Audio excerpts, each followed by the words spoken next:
Hello, beloved. Welcome to the Sacred Sister podcast, where we normalize the magic and sacralize the mundane. In this podcast, we open up dialogue on metaphysical subjects, self-healing tools, expanding consciousness, and deepening awareness. We're here to support you in co-creating a life full of healing, meaning, and magic. If you're brand new here, welcome and hello. We're so excited to have you here.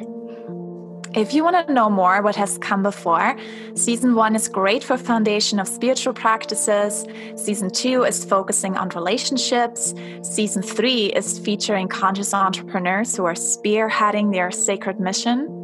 And now we are in Season 4, where we're bringing fresh perspective to outdated systems and creating sustainable foundations for the new earth that's birthing. Since it's the season of the Emperor, we're going to be mostly focusing on male voices this season.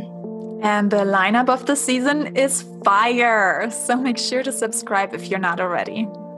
I'm your host, Britt, certified self-inquiry and alignment-based smart flow yoga instructor, self-healing song channel, and personal transformation coach, guiding women to gain radical self-awareness in order to reconnect with their most expressive and vibrant self. And I'm your host, Hannah, a certified astrologer, ordained priestess, and rebirth coach. And I help women integrate past life and ancestral traumas to give birth to their higher self and manifest their wildest dreams into reality. We're really grateful that you're here. And together, we're here to serve as your Sacred Sister. Let's dive in.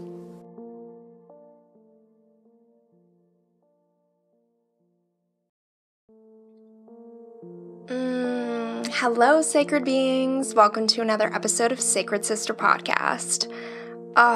Can you just feel the life in the air? Happy Taurus season. I'm recording this on 420. Happy spring. Birds are singing. Life is coming back into the dormancy that we have been moving through the last months. I just took 31 days off of social media and I'm feeling amazing.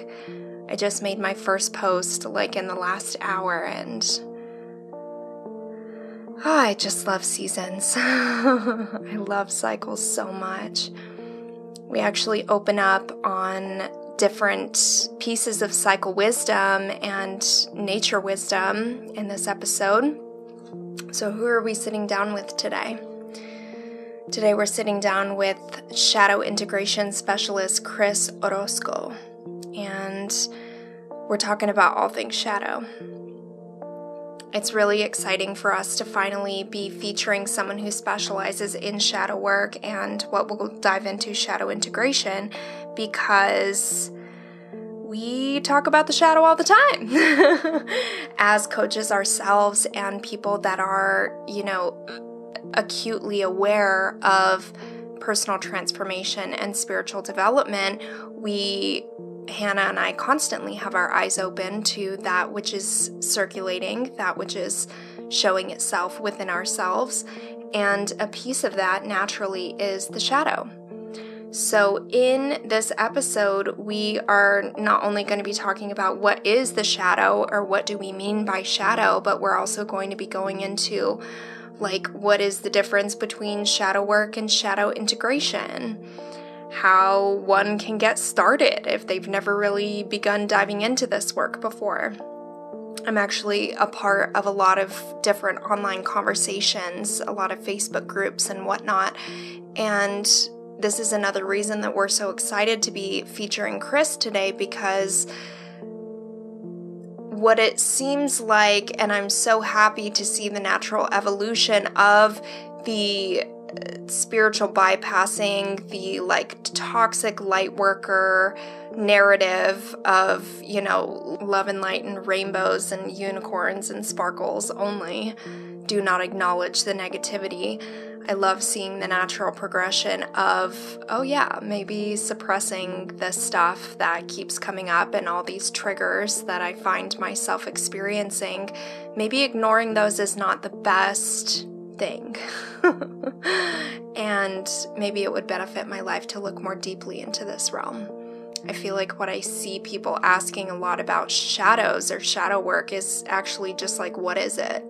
And it seems like a very elusive, mysterious thing. So we're very, very excited to be opening up in this realm.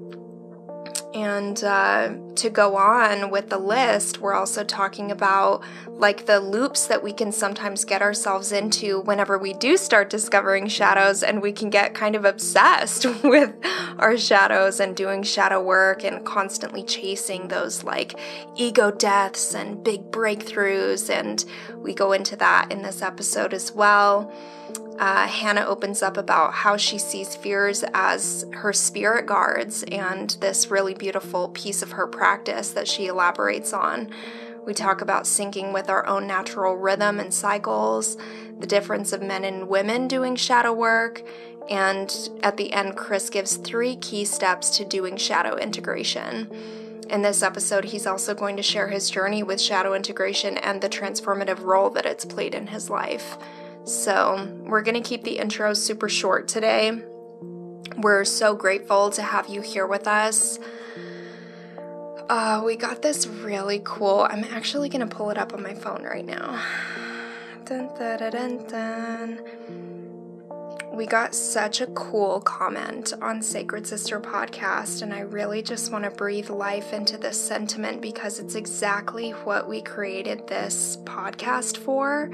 And it literally brought tears to my eyes reading it, because continue sharing Sacred Sister Podcast out so that we can continue landing in the ears and eyes of those who really want to see us, who want to know us, who also are yearning for that Sacred Sister kinship. And come and pop over onto Patreon. We have been doing these really cool commentaries where after our interviews with our guests, Hannah and I pop onto a separate call and record video on a lot of our own personal stories. We've been sharing a lot less personal stories this season, and that is because we are saving it for Patreon. We feature the guest in the interview, and then we feature our stories and a deeper community dive. We really want to be opening the doors for people to get to know one another as well. And that's something that we're curating over at Patreon. $5 a month, tons of content, more and more coming all the time. And we're just excited to connect on that more intimate, deep level. So this comment, she goes, the favorite podcast find in so long. Caitlin says, I've been wanting to find what this podcast exactly provides. It's mystical, reverent, and accessible. Hannah and Britt aren't too heady or serious like I find with other podcasts that discuss spiritual topics. I find myself coming here and intuitively choosing a podcast often. Thanks to both hosts for bringing to life a loving, vulnerable, grounded, real space to listen to these conversations. So freaking cool. That's actually, I love that she touched on something that was my initial intention for this podcast when Hannah and I were sitting down and saying, what is Sacred Sister? What do we want to be doing with this space? I said, I just want to be real. I just want to be a different voice. I feel like what I was hearing a lot in the spiritual community is this like very just, it has to be this way, and we are universal oneness embodied in a vessel, which is all good and well and fine and true. But I really wanted to ground it down and say, yeah, cool. Now that we know that we are these limitless, infinite potential beings, how do we ground it into this unique embodiment? How do we literally bring it down to earth and deliver it and showcase that unique limitless in a way that only we can? That's the other half of the dopeness of this human life in my perspective. So before we head into Hannah's astrology segment and the interview, I want to feature a few of Chris's human design aspects. Chris is a generator, and we've had on quite a few generators this season, as a matter of fact, and generators are just this beautiful lighthouse that we're able to plug into, truly. Like, they are here to help us find the energy that really turns them on in life. They are this powerhouse generating this really specific, unique energy, and people can just go to them and plug in and be like, all right, nope, I'm getting my fuel, I'm getting my fix, I'm getting my life lessons that are going to help me in this life. And Chris, like, providing avenues for people to come to know and look deeper and transmute their own shadows, like, hello, what better gift for him to be offering the world. And then we're taking a look at the incarnation cross, and Chris's incarnation cross can be found within the quarter of initiation, where purpose is fulfilled through the mind. And it's found within gate 3, the difficulty at the beginning. So it's the right angle cross of laws, where people who approach the ways that we create, shape, and change our laws and values like an art form. Our laws determine how we deal with each other and bring order to society. I read a couple things on this incarnation cross, and I feel like it speaks to so much of what we talk about in this episode, and you're going to come to know this energy fully within him as well. Well, maybe not fully, but some facets of it that he chooses to show. But he truly comes in with this universal understanding and helps people understand how our reality is like an amalgamation, like a mixture of that which we have experienced in the past. And so long as we are living as ourselves, we can start to see. We start to see what the triggers are. We start to see what the shadows are. We start to see where our judgments are, where we're hiding ourselves, where we're playing small, where we feel shame, where we experience fear, where we cast hateful judgments on other people. Like, we can gain so much awareness over ourselves. We can transmute and transform that much that we are willing to gain awareness over. And from that space, after time, after months and years of devoting ourselves to these types of self-healing processes, self-reflective processes, we really can come to gain a deeper understanding of the laws of the universe and how energy really works. It's honestly like such a beautiful aspect of life, in my opinion. This is something that makes doing this work really, really magical for me.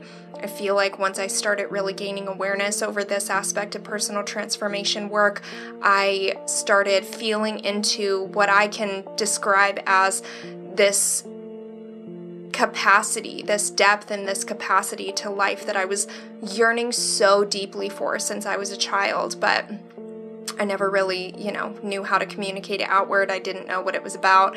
I never really saw people reflecting back to me that which I was feeling inside. So the fact that now I know what all of this capacity is, and I feel into it really deeply, it's such a joy to be connecting with other people who are either curious about living, embodying, and helping others with this similar topic.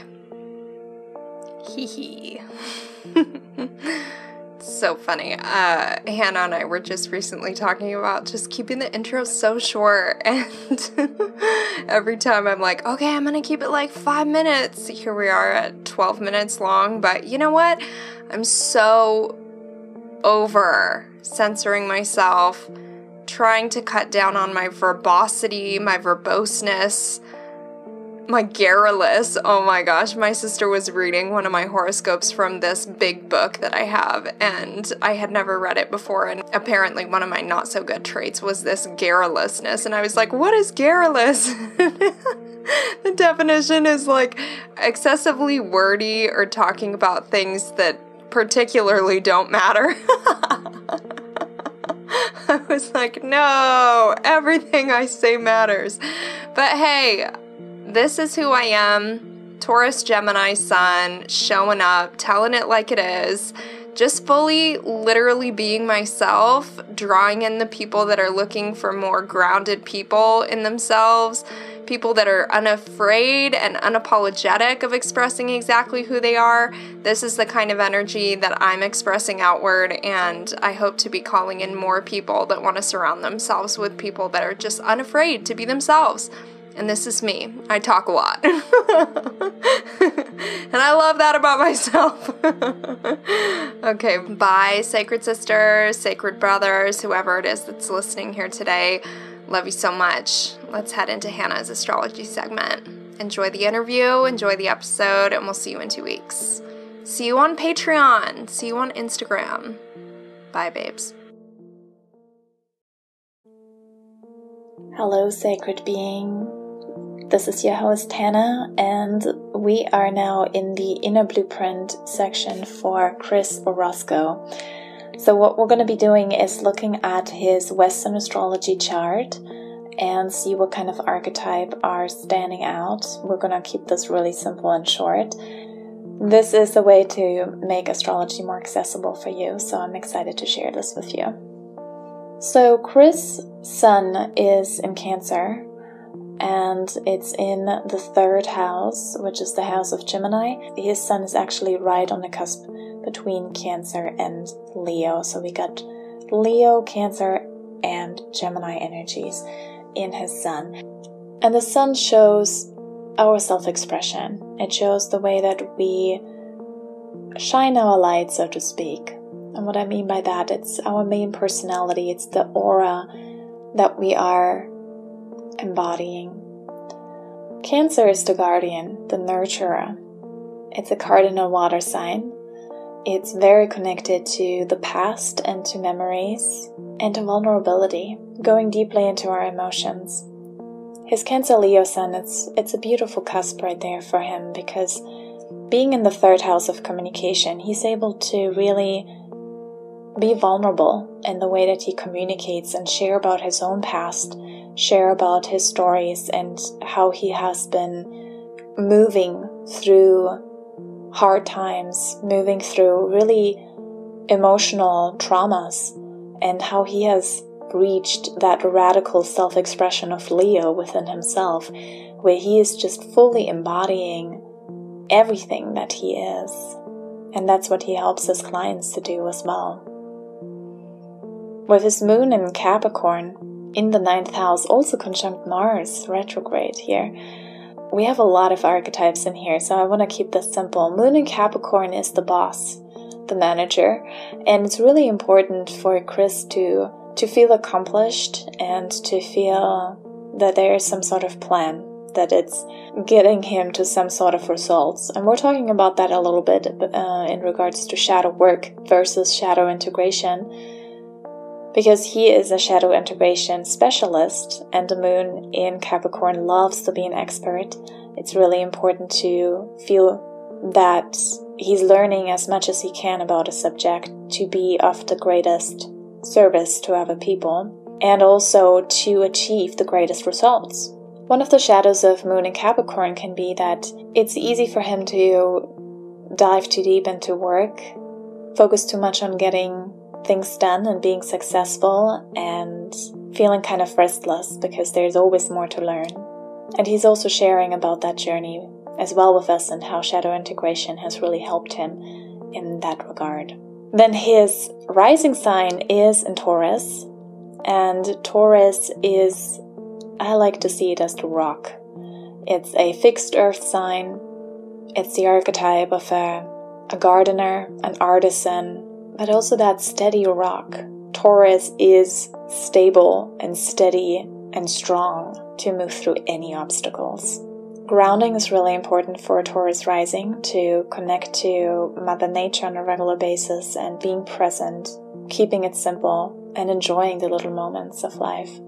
The last thing that I want to talk about, I mean, we can talk about this for hours, honestly, but the last thing I want to talk about is his South Node and his North Node, because that's what's going to come up a lot in our interview as well. And the South Node for him is in Libra in the 6th house, and the North Node is in Aries in the 12th house. And the Libra South Node here in the 6th house shows that there was a part of him that just wanted to be perfect, and he felt like he needed to be perfect in order to be loved. And he had a lot of judgments towards himself there because he just couldn't be that perfect person. And so he broke out from that. And with the North Node in Aries, it can break out in very strong warrior energies. And the 12th house also rules drugs. It rules escapism. It rules just really those subconscious self-undoings that we can do when we just want to not deal with the practical world and when we want to escape. And I think it's so beautiful how he has found this way of combining his South Node and North Node, really integrating what has come up for him in the past and manifesting a way of being of service to other people through his story and by helping them move through their shadows and their self-undoings and their hidden gifts to bring them back into the light and allow themselves to have that radical self-acceptance and radical self-love, that unconditional love, that oneness. And I think that is such a beautiful way of expressing his South Node and North Node axis. And so that's it from Chris. I'm excited for you to listen to the interview. And I just want to mention too, if that's something that you're interested in, I am offering a special discount for our Sacred Sister podcast listeners. When you use the code SACREDSIS, you get 20% off the inner blueprint reading that you can book on my website, hannahchristensen.com. Also, I'm mentioning in the podcast the Moon Magic Manifestation Planner and Moon Magic Integration Journal that really helps with shadow integration and manifestation of dreams. So if you're looking for that, that's also on my website, hannahchristensen.com. And then I also would love for you to join us on Instagram at Sacred Sister Podcast. That's just another way for us to connect, just as the Patreon that Britt was mentioning. We love to connect with you deeper, on a deeper level, on a more sacred sisterhood level. And so join us on Instagram at Sacred Sister Podcast, where we normalize the magic and sacralize the mundane of your everyday social media feed. And so without further ado, we're going to go into the interview now. So sit back, take a deep breath, and enjoy. Oh, sacred sister, a kindred flame, may we light one another. From the ashes rise, oh, we rise, oh, again.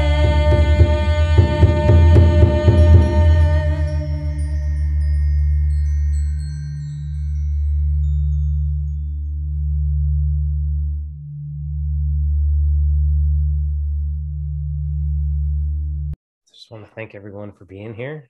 We're about to go really deep into some interesting sensations and ideas. And so first we're going to get grounded as well as being present to whatever's in our body. So we're going to start by taking 3 deep breaths in for 3 seconds, hold for 3 seconds, and release for 3 seconds. Hold at the bottom for 3 seconds.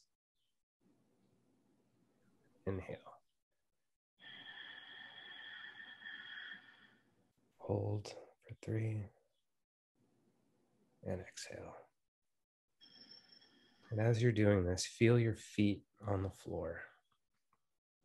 Feel your feet inside of your shoes or inside of your socks or just flat on the floor. Inhale again.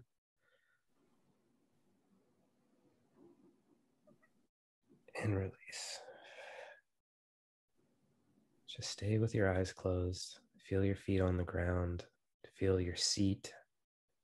Feel any sensations in your body. And then just be present to any thoughts and any sensations. Allow them to be there. Hold them gently with your awareness. And see if you can hold that awareness as well as the awareness of your feet on the floor.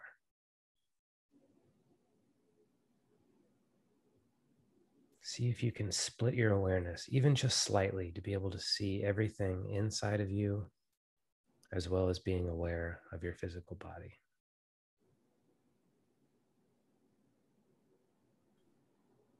Just sit in that and keep feeling.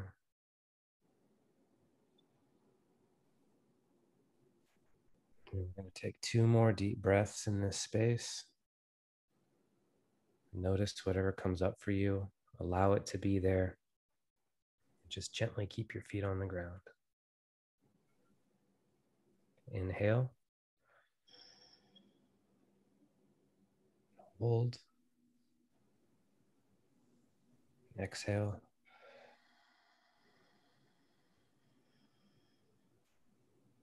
Hold. Inhale. Hold. And exhale. And as you're keeping your awareness, take your time and just slowly open your eyes. See if you can hold the awareness of both your physical body and your internal world as you open your eyes.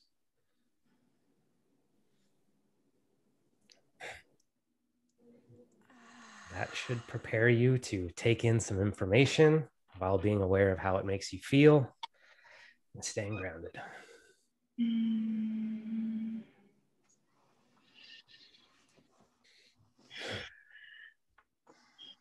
Beautiful. Thank you. That was perfect. Thank you, Chris. My pleasure. We are so excited. Welcome to Sacred Sister Podcast. Chris Orozco, you are a life coach and business coach, and basically with the main focus on shadow integration. So as the shadow integration specialist, we're so honored to have you here because we both, Britt and I, love shadow integration. It's one of our things that we do on a regular basis in our own lives, but also with our coaching clients. And so we realized we don't have any episode on this in the whole Sacred Sister podcast. We're in season 4, and this is the first time we're talking about it. We're like, that's crazy. So we're so excited to be sitting down with you and really dive deep into shadow work, shadow integration, alchemy, and what does that all mean and what is it about? So welcome. I love it. I'm so honored to be here. I love hearing that I get to be the first conversation about this topic. I'm honored, I'm excited, and I think we're going to have a really great conversation. Yes. Oh my gosh. Welcome, Chris. And I want to touch on this because I love what you just did in that meditation right there, which was the invitation of the dual perspectives. Because sometimes we can be so enamored by, like subconsciously enamored by, not even realizing that we're doing it, but so taken by our perspective and what it is that we feel that life is, or what is going on in this moment, or, you know, preoccupied with our own chittavriti or our own mind space. And really having someone like initiate and spark and ignite that dual perspective that's like, okay, while you're doing this, can even a little bit of you feel into this other thing? And a lot of times for my own client sessions as well, it's that sort of initiation or invitation that just starts to completely shift things, because people are like, oh, I can contemplate something else while I'm experiencing this thing that I'm so used to experience. And for me, that's the beginning of where a lot of magic can start taking place. 100%. Yeah, it's a superpower that almost everybody has that we never even think to exercise or even experiment with, because it's just not something that comes to us intuitively. But it's, for my version of shadow integration work, it's one of the foundational principles of being able to be aware of in here and out here simultaneously, and then to be aware of the connection and the exchange and the dynamic between the two. That's for me where the real insight comes from. And it makes a lot of sense when we talk about, light and shadow as the dual forces, but also with polarity, working with both of them, and going from the fake or extreme light worker perspective of positive vibes only and just focus on the light at all times, to like, hey, we can be aware of both of them. And it's actually really helpful to be aware of both of them and be conscious and consciously bringing light to the shadow and diving into the shadow. So we've been talking a lot about the shadow. So I would love for you to kind of define in your own words what it is that you see the shadow as. Yeah. So in my work, I like to make things as simple and practical and easy to access as humanly possible. So I just refer to the shadow as whatever it is you don't want to see about yourself. Whatever that is if it's about you, if it's in here and you don't want to see it, it's pushed away into your shadow. And this is a really important distinction because a lot of people intuitively think that the shadow must be all the bad parts of you. Like your aggression and your negativity and all the quote unquote bad things. But it's just as easy for someone to keep their love and their compassion and their creativity and vibrancy. Like those things can be kept in the shadow just as much. And so it's really important to not just see it as bad traits, but just things that were probably not very good survival tactics in whatever environment you grew up in. And so they got pushed to the side because they didn't work, in favor of things that would help you actually get through your life. And so shadow integration is taking all those things back and bringing them back into your mind and back into your body so that you can be whole. And that's kind of like the polarity you were talking about, is like, yeah, you can't just look at one side because it's two sides of the same coin. And if we're talking about love, especially like universal kind of spiritual love, like to think that you could only love the good things, but you can't love the bad, like there's just something inherently wrong with that. And you can never really have unconditional self-love or unconditional love for others, or even an experience of wholeness if you're picking and choosing about what things you can accept and what things you can't. Yeah, absolutely. Yeah. There's so many little pieces and pockets that are popping up like, ooh, we need to talk about this and we need to talk about this and this. So one of the things that you alluded to just now is about how some of the seeming gifts that are inside of us can also be hiding in the shadow, things like creativity and whatnot. So for anyone that's listening to this right now, who maybe this is a new concept for you and maybe you haven't heard, and just to clarify, shadow work is synonymous with, or another word for, shadow integration. Would you say so? So I actually, in my work, I try to draw a subtle distinction, because for me, shadow work is like something like mindfulness. You could consider shadow work, because you can become aware of your unconscious thoughts and all those sorts of things, but it doesn't go into the realm of integration. Just because you're aware of something, it doesn't necessarily mean that it's going to become integrated. You could be aware of it forever and have the same symptoms show up and be mindful about the symptoms. But unless you go into the cause of whatever's causing those symptoms to show up and integrate that, then the symptoms will never stop. And so for me, there's a subtle distinction of like, are you aware of the symptoms and what they're doing to you? Or are you actually digging underneath to integrate the cause of those? And so for me, there is a subtle distinction. I feel that we can sometimes get stuck in shadow work too. Whereas shadow integration has an end to it in some way or another. You know, like there's always going to be something to integrate, because that's part of life. And, you know, we're always growing and expanding. So there's always more if we want it to be. But also at the same time, with shadow work, what it could be sometimes, I mean, it's just a word, what it comes down to, and everybody has different definitions around it. But what it can happen is that we get stuck in our shadows and really feel like, okay, I have to dive deep into my shadow on a regular basis all the time. And then we forget to just like embrace our light, you know? So, I mean, I know that for myself, that I've definitely found myself in places where I was like really looking at the shadow, and then because I have that love for shadow integration and I don't mind going into the shadows and deep, I still have to remind myself, okay, cool. So we've done that. There's an end to this. And now I'm going to move forward and focus on the light again, because we can get stuck in one way or another. And we've talked about addictions in the 2 episodes before this one. And so it's the same thing. You know, we can get addicted to light work. We can get addicted to shadow integration. I like to address that by teaching shadow integration as a means to an end. And so when I teach shadow integration, it's always in service of a meaningful goal. It's like, where are you trying to get in your life? Because there's this quote from Carl Jung that I kind of live my life by. And if you follow that which is most alive in you, it will lead you to God, even if it doesn't seem like it. And that's kind of like my mission statement for my life and my coaching and kind of everything that I do. And so for me, the shadow integration should be in service of that which is most alive in you. Yeah. And for me, that helps me not get stuck. And that's also why it's important to be aware of the outside world and the internal world. Because when you're doing your shadow work, you kind of want to be checking, like, is this helping me move towards a life I want to live? Or am I just kind of navel gazing forever? And if you can be aware of both, you can answer that question really, really delicately. So important. Wow. I mean, to go back to what I was saying a couple minutes ago, I love that I feel like I just really want to lay a bed for anyone listening to this right now to really sink into and be like, oh my gosh, maybe there is something more that I could be doing in this realm, or like seeing myself in a new way and separating myself from the conviction that I am not creative, that I am unlovable, that I don't love myself.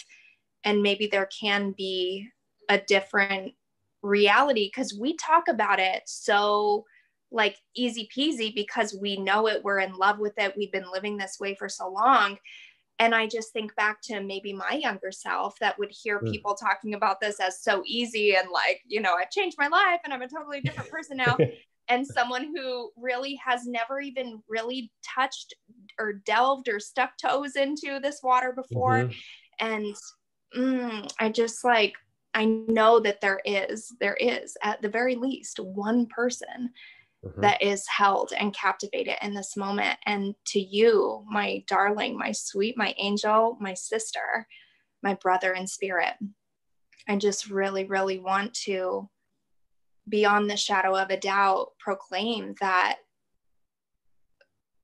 this is our game. This is our experience to be had, and we can dive as deeply as we have the courage within us to go, and we can take it as slowly as we want.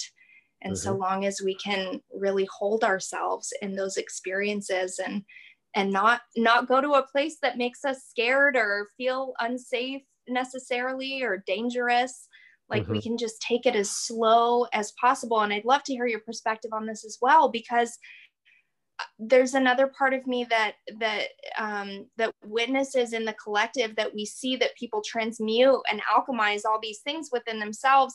And we think that this process is supposed to be somewhat fast. Yeah. Like changing the inner landscape is like, you come in as an excavator, witness the stuff, you hire the team, which is yourself and other tools and allies, and you know, do the landscaping and commit to it till it's done. And I would love to know your explanation on maybe how that is not the way that usually we go about things. In fact, I go so far as to say that you only can grow at the pace of the slowest part of you. That's the pace at which we can grow. Whatever the most freaked out, whatever the most scared, whatever the most repressed part of you that's holding you back the most, you can really only grow at the pace that thing will let you. And so I like to say that you can really only grow at the pace of your own integration. And so what I personally do is I try and walk towards my goals. And if I get stuck, I deter and I integrate that thing. And then so it pushes me forward to the next one. And then I integrate that and it pushes me forward. And it is a bit of a slower, it's more than a bit of a slower pace. It is a slower pace. Like people that work at the speed of repression can work extremely well, but it's extremely quickly, but it's an unsustainable pace. Because that's what I did. I first started coaching, and without even knowing it, I was repressing all these parts of me that I thought weren't going to help me. And then I burned out and had to start all over again. And that's when I really accepted my own pace. And if you're working towards a goal and some part of you was really, really scared, for you to overpower that and shove it aside is to kind of say that, like, I don't actually really matter, that this thing that I think I need is actually more important than my well-being. and how I treat myself and my relationship with myself. And that's just a tragic thing to be communicating to any part of you. And so if what you really value is wholeness and love and unity and the actual experience of self-actualization, rather than just kind of like how hollow successes, self-actualization can only go at the pace of the most scared part of you. And it can only, and that part of you will only grow at the pace that it trusts you. And so trust is the most important part, because you have to kind of, a lot of times you have to just kind of hold space for this part of you. If it doesn't want to open up, if it doesn't want to speak, if it doesn't want to move, if it doesn't want to tell you anything, because it doesn't trust you. And you just kind of have to sit there and be like, that's okay. I'll be here until you decide to trust me. And then when you decide to open up and start to tell me more, I'll act on it. I promise. And as you do that, trust gets built. And then the momentum builds and you can grow faster and faster and faster. But to try and skip that phase is, it's not healthy. It's unsustainable. And it communicates something borderline cruel to the most sensitive parts of us. Mm-hmm. Yes, I love that, the way that you just described that. And I always like to see it as when we try to reach a goal or we're working on something, we want to up level, we're reaching a glass ceiling and we can like bump our heads against it and trying to break through, you know, and I see so much about breakthrough, you know, like it's all about the breakthrough. And I'm thinking like, just bringing it back to our physical reality. If I was in if I hit a glass ceiling, the last thing I would try to do is trying to break through it with my head. I'm just gonna break through it now. Like it hurts. It hurts if we keep on doing that. And just as you were saying, you know, if we continually ignore the ceilings and be like, I'm just gonna break through all of these all the time, breakthroughs, we're going to get hurt in the process. It's going to be painful. We're going to get exhausted. We're going to get burned out. And what I feel like is, okay, when life is bringing us this glass ceiling, it's something like, okay, I'm not meant to move forward right now. I'm not ready for that growth part yet. There's something I'm meant to look into the past and see, what can I integrate? What is there lurking in the shadows behind me that I'm not looking at? And that could be in our current lifetime, in our childhood, that could have been in past lives, like that could have been in ancestral lineages, you know, whatever we're taking on. And as soon as we're allowing ourselves to feel into that shadow and connect with it, that's when we can start integrating it and also reclaiming our powers from it. Because it's just as you were saying, the shadows, yes, there are fears, but at the same time, there's like gifts to it as well. And there's something in there that we haven't unlocked yet. And then we get the key and then we can unlock it. It's almost like the glass ceiling is like a door and we can just unlock it and we can walk through that level. And it's so much easier, you know? Yeah. And because that glass ceiling is a person. It's a being that lives inside of you that cares more about your survival than anything else in this world. And so to try and overpower that just doesn't really even make any logical sense when you can conceptualize it from that perspective.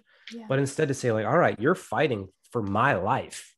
And this is what you think it takes to fight for my life. So first of all, thank you.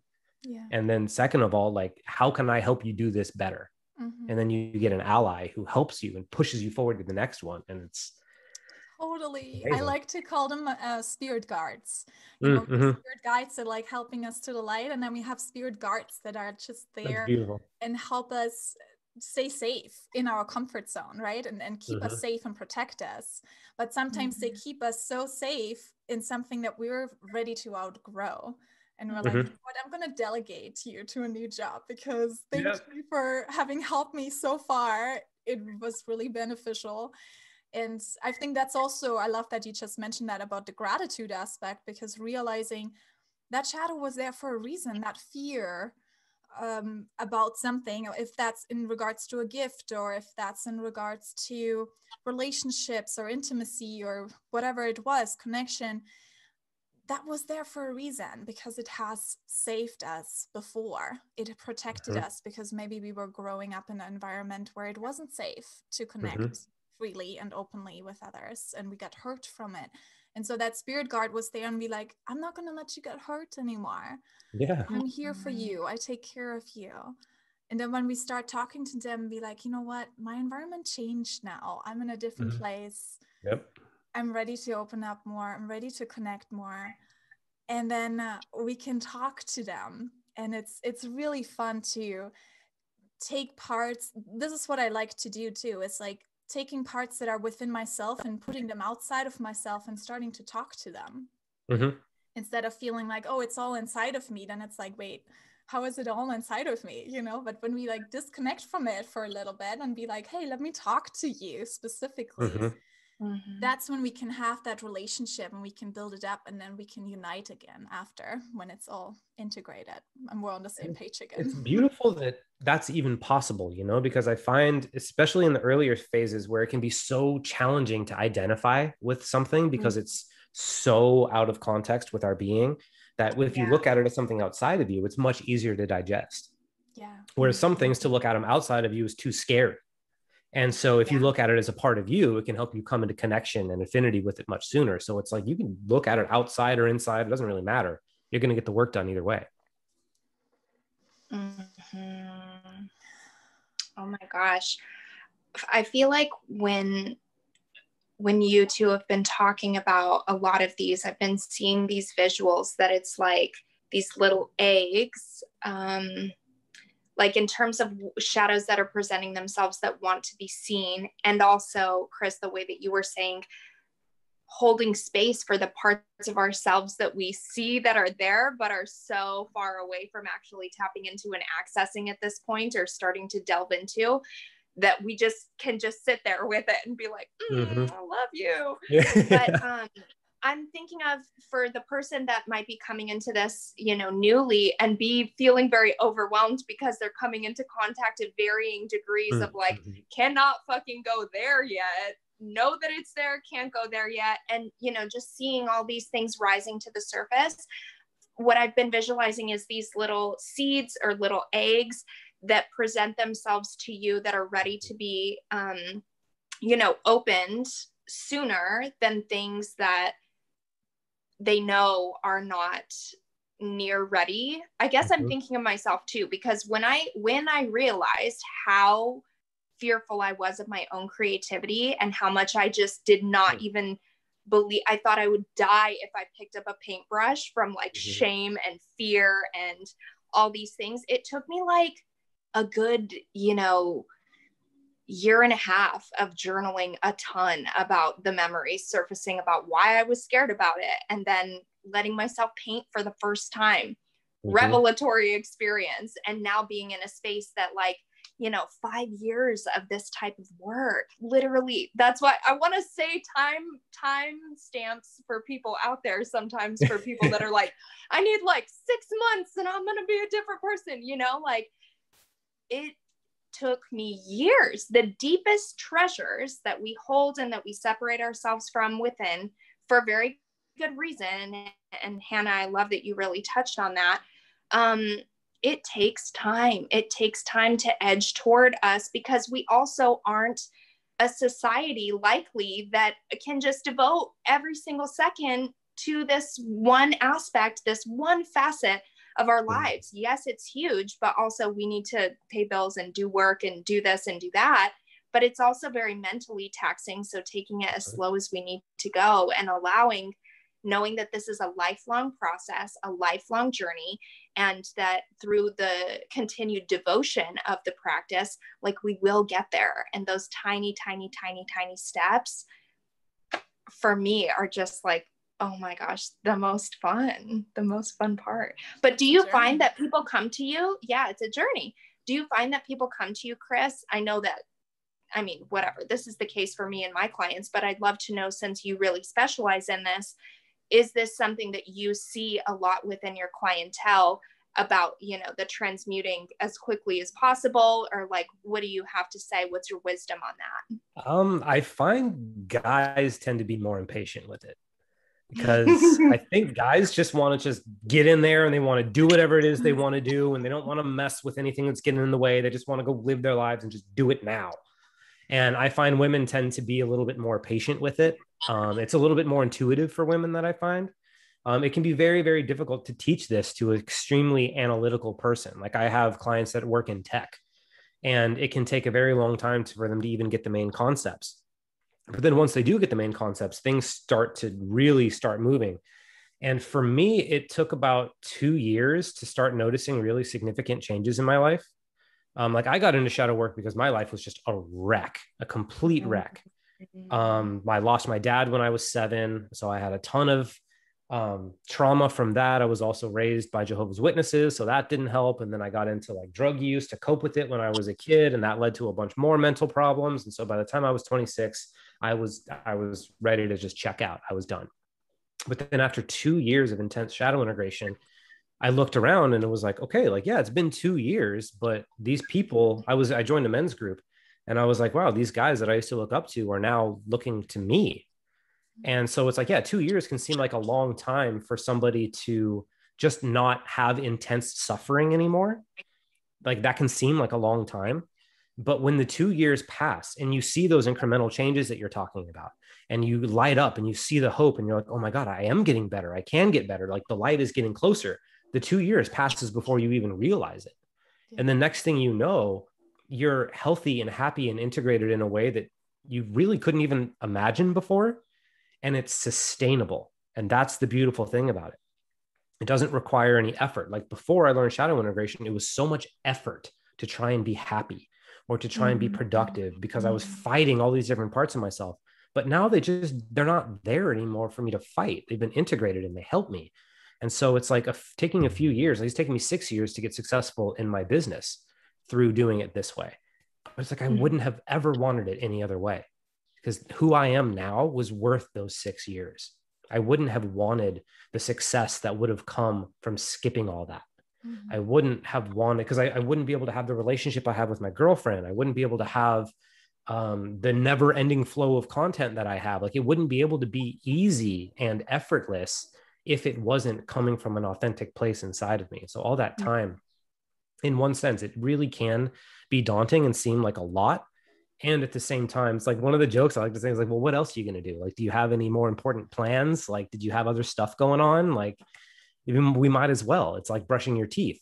And if you get into a habit like that, then time is going to pass either way. And your life is just going to get consistently better in ways that are hard to even quantify.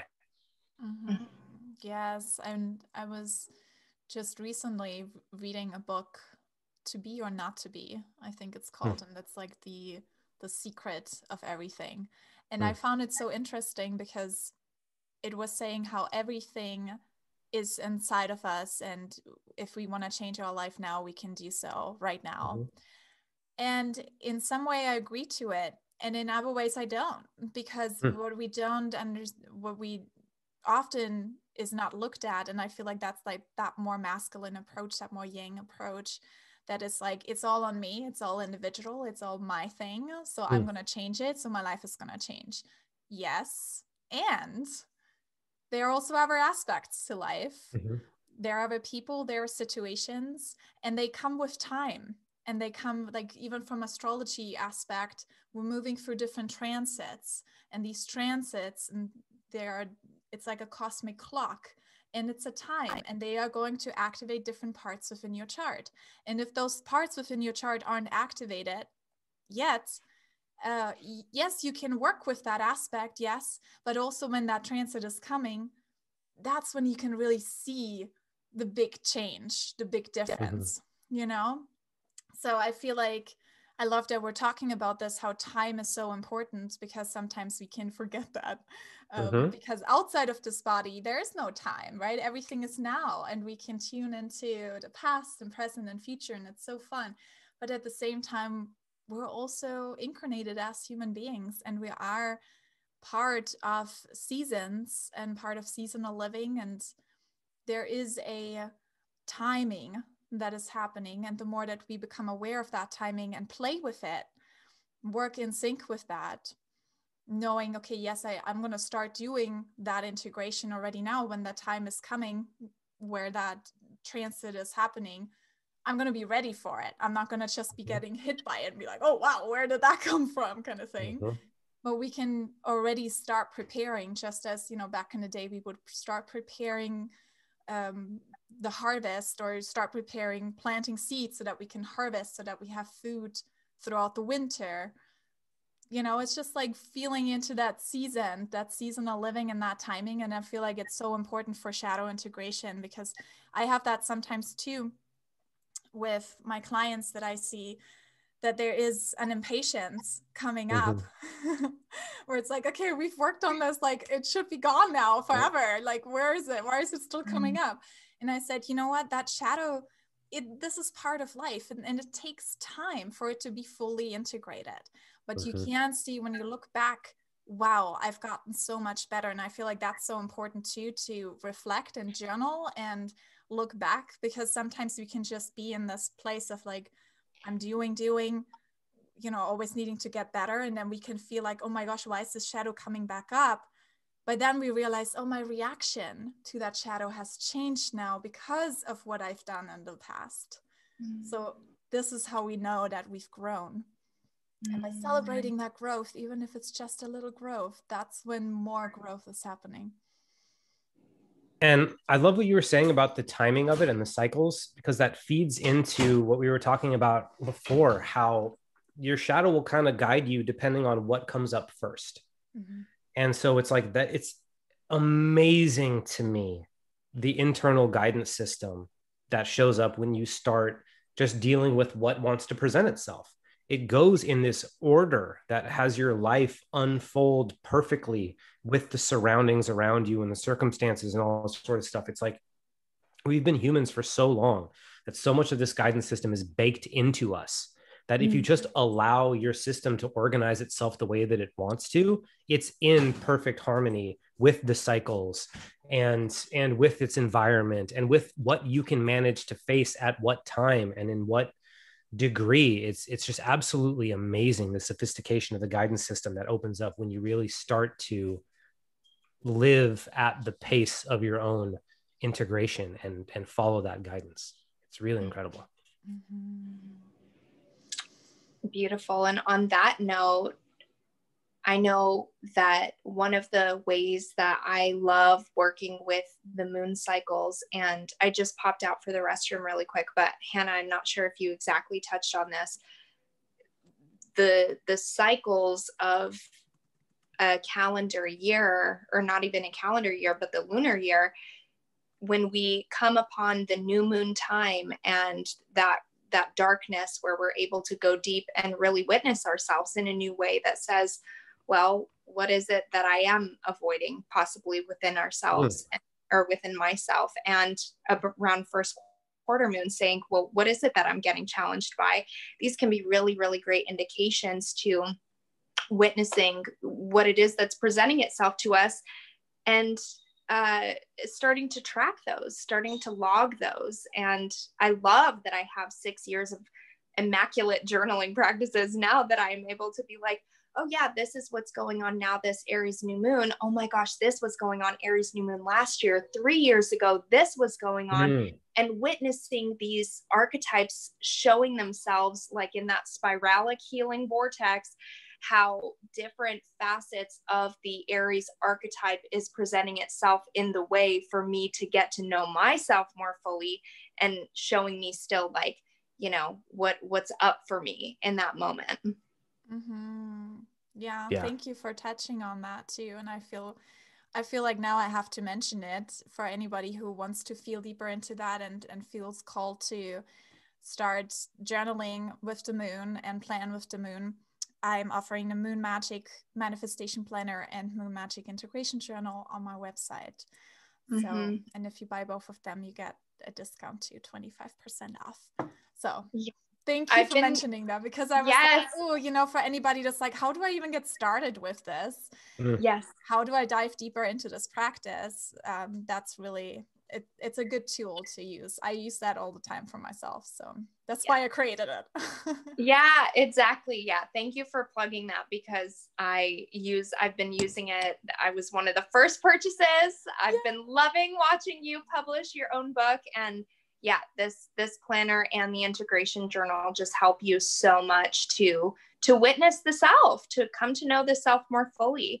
And yeah, it can be really, really helpful, because this is what I was going to say too, is not only, you know, individually looking at the, for instance, Aries new moon, because through the lunar year, it takes you through all 12 of the archetypes and all 12 of the pie slices. So you can see yourself through so many different facets. Because even I feel like contemplating, for the average human that's not used to this self-reflective work, to witness yourself in 12 different arenas within your life, 12 different stages, to think about, wow, I have relationships with all these aspects of consciousness. What does it look like for me? And not only what does it look like for me on a land, like life level, but what does it look like for me today? How did, you know, this work association trigger me in this area? Well, whatever. I feel like I get lost on mental loops sometimes, and my mind is just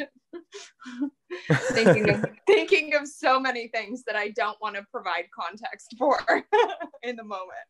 But okay, so coming back to this land, Chris, for the person that's listening right now that's really interested to start working with, or even to deepen their shadow work or shadow integration process, what are like a few really simple key steps that you would start giving to them? Yeah. So I like to give it in, I think it's 3 or 4 steps. So first is figure out what you're aiming at. And then as soon as you know what you're aiming at, you will probably start to notice thoughts or sensations that make you feel like you can't have that, or shouldn't go for it, or some kind of doubts or insecurities. As soon as you get really crystal clear about what you want, the parts that say you can't have it will probably start to surface pretty immediately. And if they don't, they will by the time you start walking towards it. And so what I teach is, like, as soon as you create your vision, know that all that stuff's going to show up, and that's part of it. And that those are the things that are going to teach you actually how to get where you want to go. And so it's like, figure out where you want to go, figure out all the parts of you that are going to stop you, and then listen to them. Give them a space to express, either in a journal or out loud or physically, somatically, however it is you want to do it. Allow them to express themselves through you so that you can see what they're all about, what they're thinking, what they're feeling, and why they do what they do. And then see if there's any needs that they have, and meet those needs. And those could be emotional needs, like they need love and care and space and attention. It could be practical needs, like you need to set a boundary, you need to stand up for yourself, you need to exercise more, whatever it might be. But you'll always either find an emotional or a physical, probably both. And if you can meet both, then that part of you will just trust that its needs are going to be met over time, and it becomes integrated, and you're done until you have to hit it on the next level.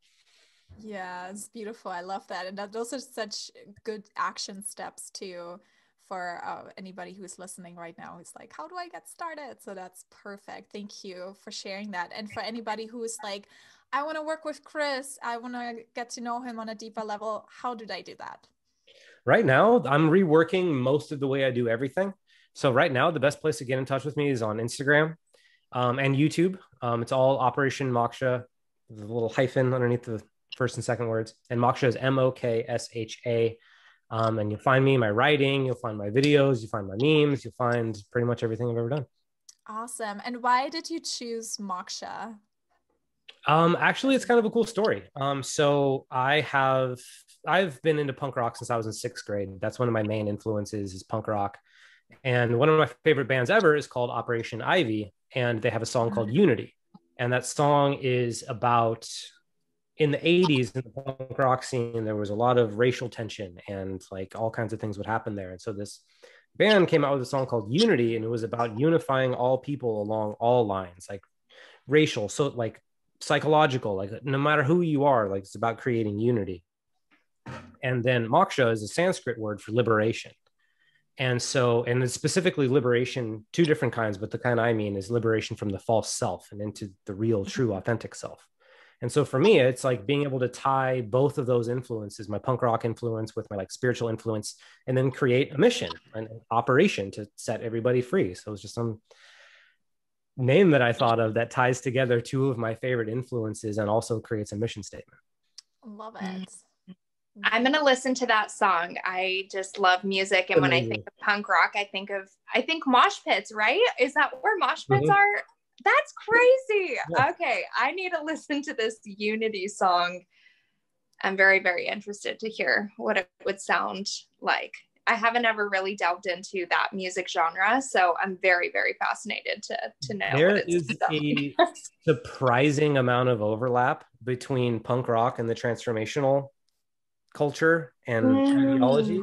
There's a surprising amount of overlap. I like to say that punks are just hippies with access to anger. Fascinating. Well, for me, it makes some sense because a lot of people maybe who listen to that music have an identification with distrust of the government or distrust of systems that are clearly trying to oppress us. So asking more questions, and then, you know, that's likely how it's also just about radical self-expression is one of the main elements of punk rock, is radical self-expression. Like, this is who I am. I know who you guys want me to be, but this is who I am, and this is who I'm gonna be. And it's really just putting a stake in the ground for who you actually are. Beautiful.